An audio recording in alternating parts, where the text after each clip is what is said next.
Hello, Erica Williams here, and welcome to my channel where we're all about empowering you to live your best life. If you haven't subscribed, click that notification button down below, subscribe, and let's stay connected. In this video, I'm going to be sharing with you 7 tips to consider before getting pregnant. In our culture, according to womenshealth.gov, 1 out of 2 women's pregnancy is considered unplanned. And so I feel like this is a necessary video to help women to come to do better at planning their pregnancy so that we'll have more pregnancies with less complications, more things to consider. Complications don't always have to be something in your body. It could be complications financially, mentally, emotionally, even spiritually sometimes. So I think this is a very much needed video. I'm not going to overtalk, but I'm going to get on with the conversation.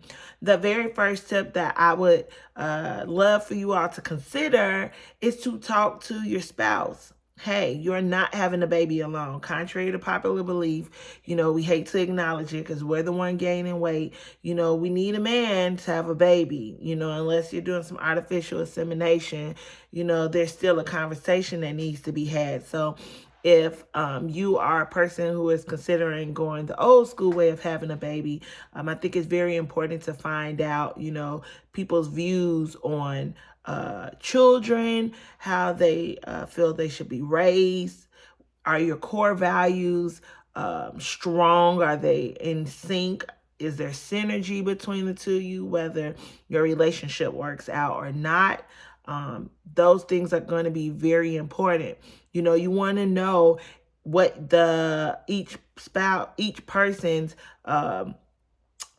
parenting style is. You want to know how they view discipline measures. You want to have those conversations even about childhood upbringings, because a lot of times how we were raised does give us an outline of how we desire to raise our children.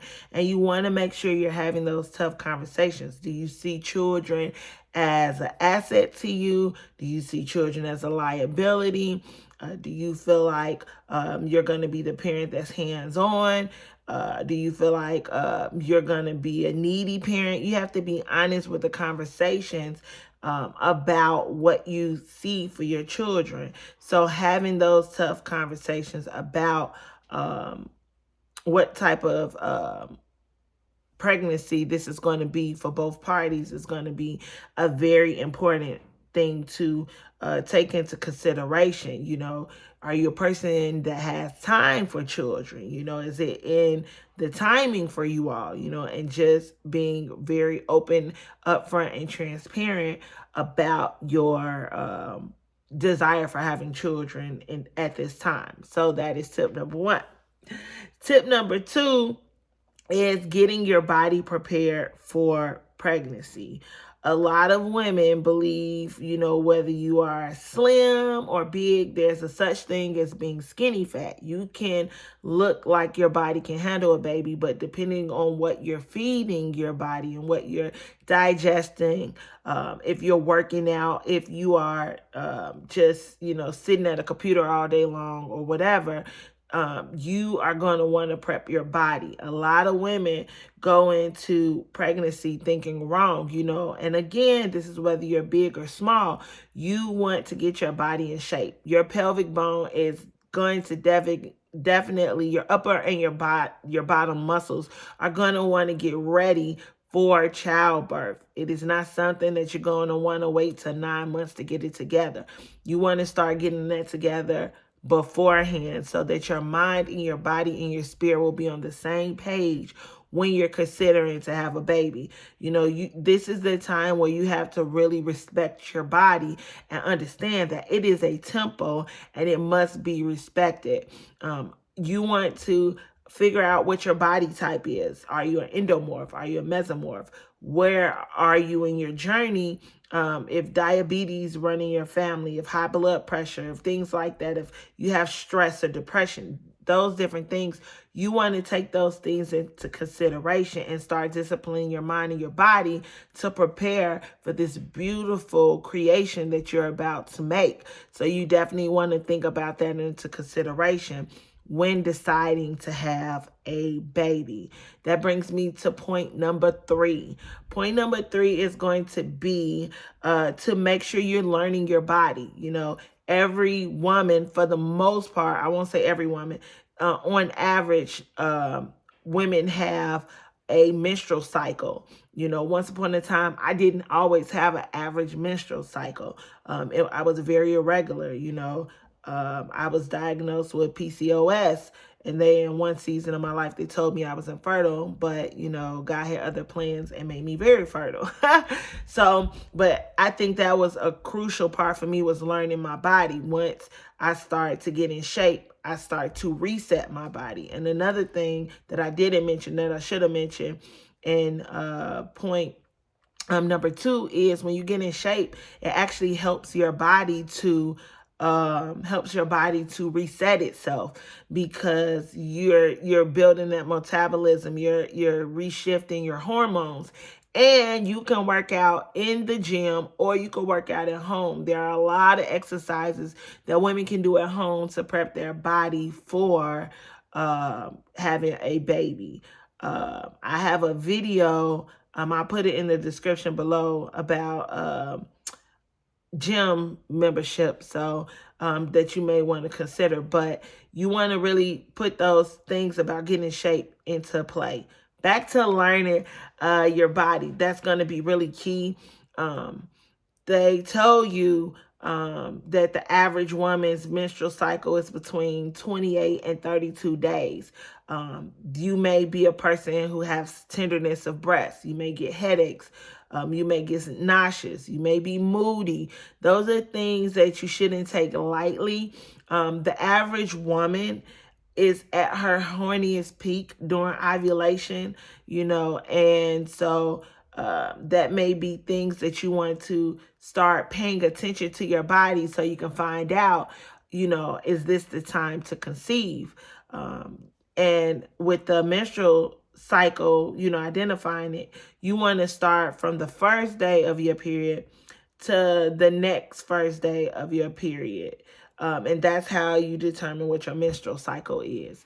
But I always tell people it's in your best interest to do it like 2 or 3 times, just to make sure that that number is kind of like where it is.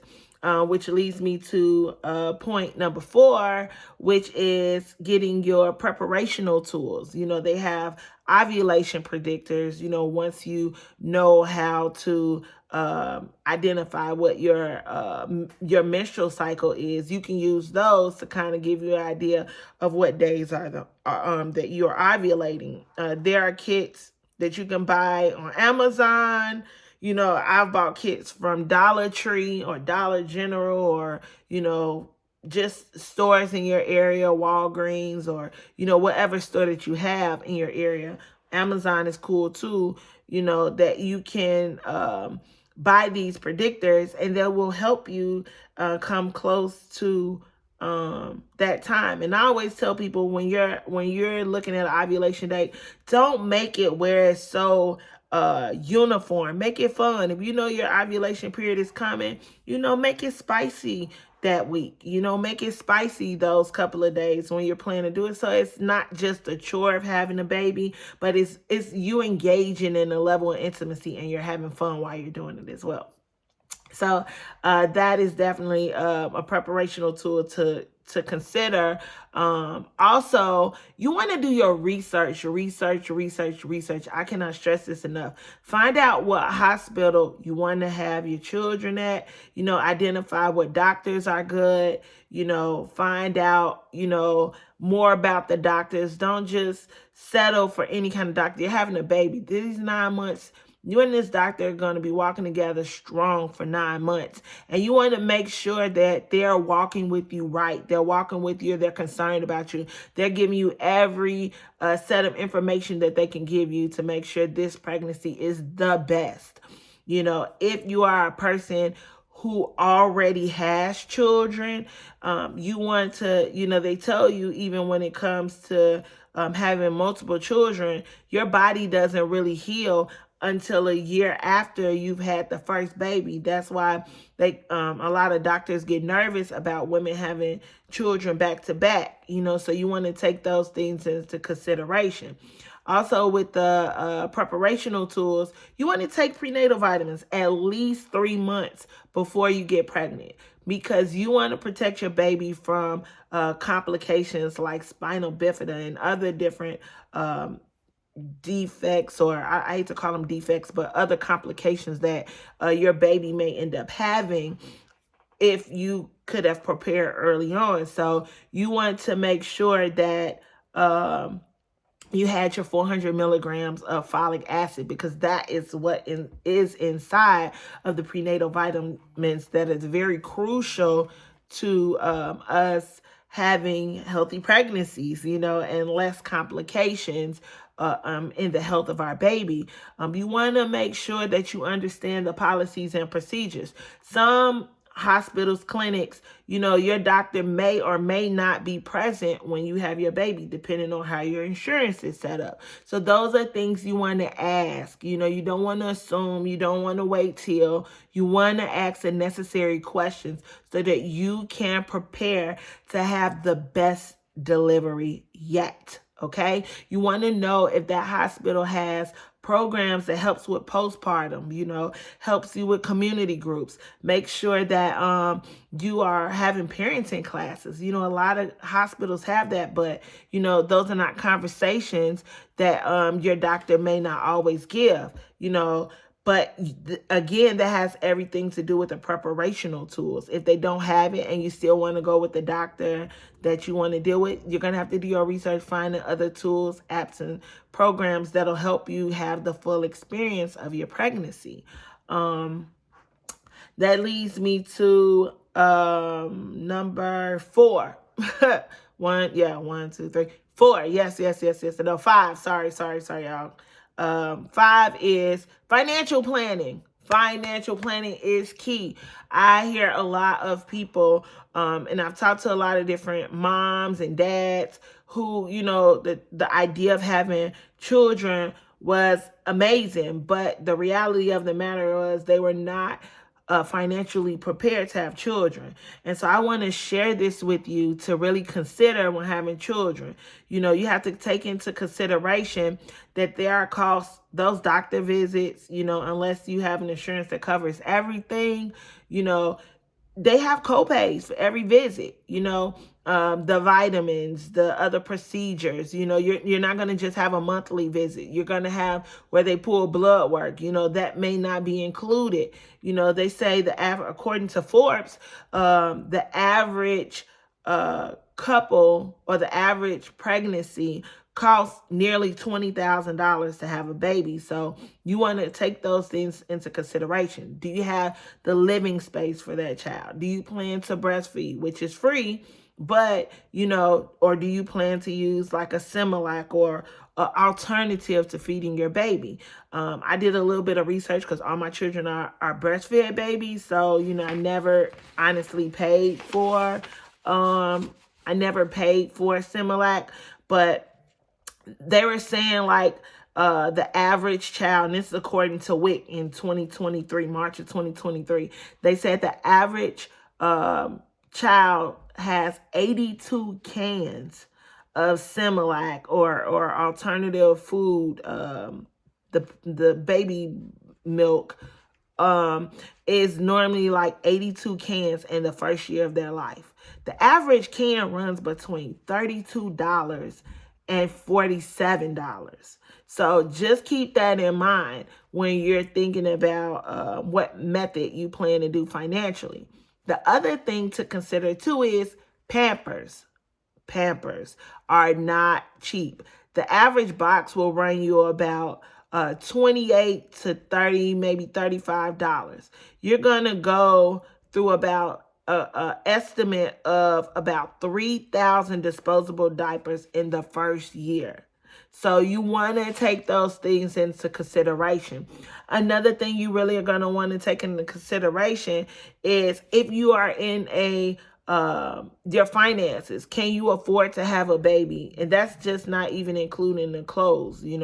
Children come out of their clothes in that first year really heavy. So you're going to want to consider if you can afford the clothes, the bibs, the diapers, all of these different things. As much as we would love to have a baby, we want to be financially prepared, because sometimes when you don't have the funds that you need to provide for your baby, it can mentally make you depressed. It can mentally bring you into a place where you really don't want to be, which leads me to my next point.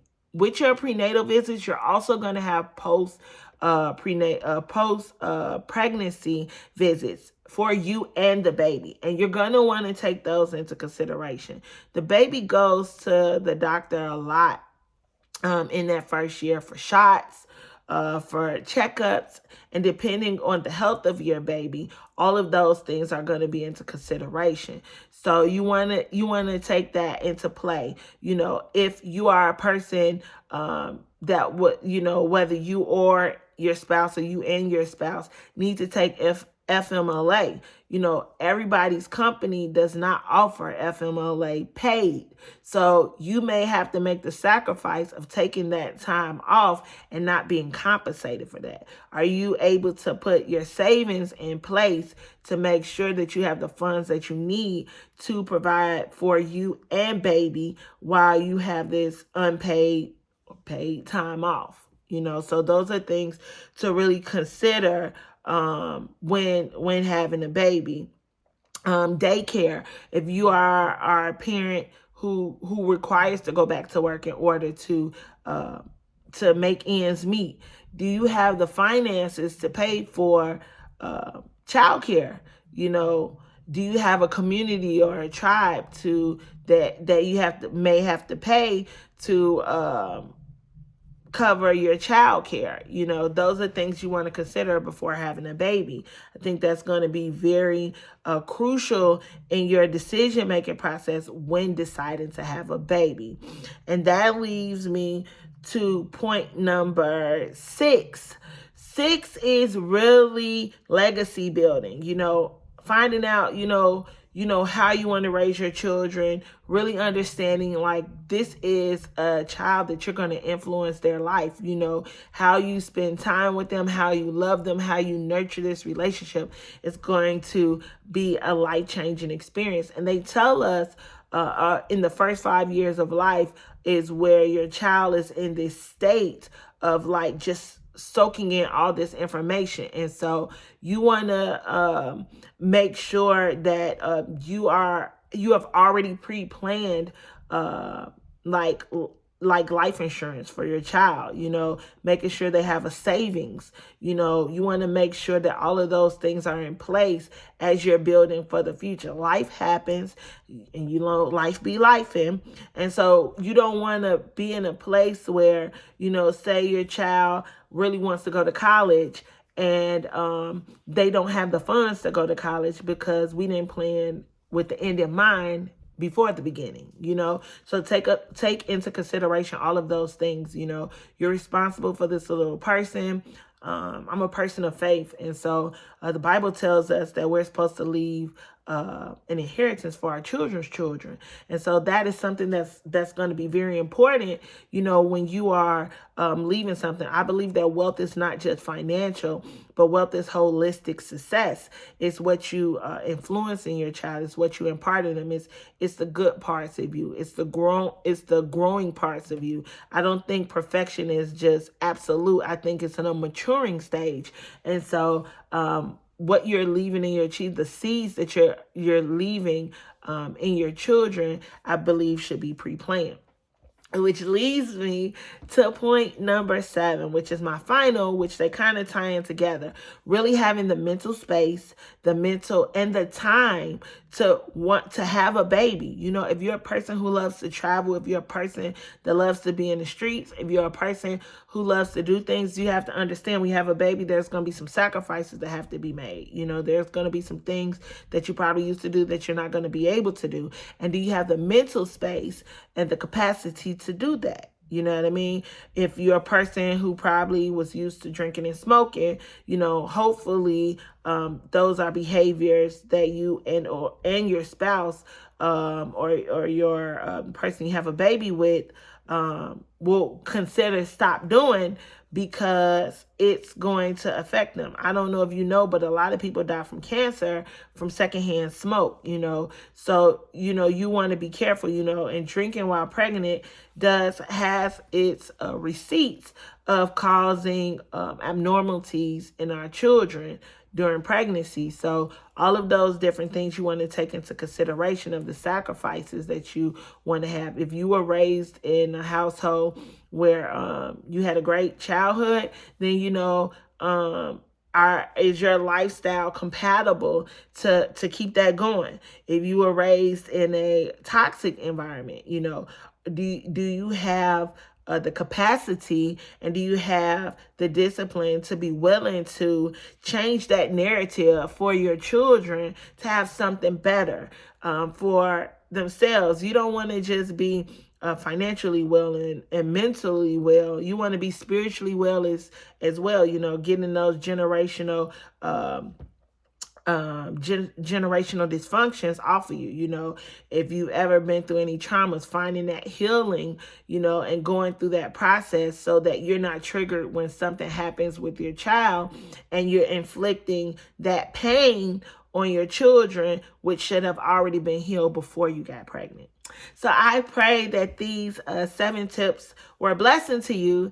If you liked it, please give your girl a thumbs up and click that notification button so we can stay connected.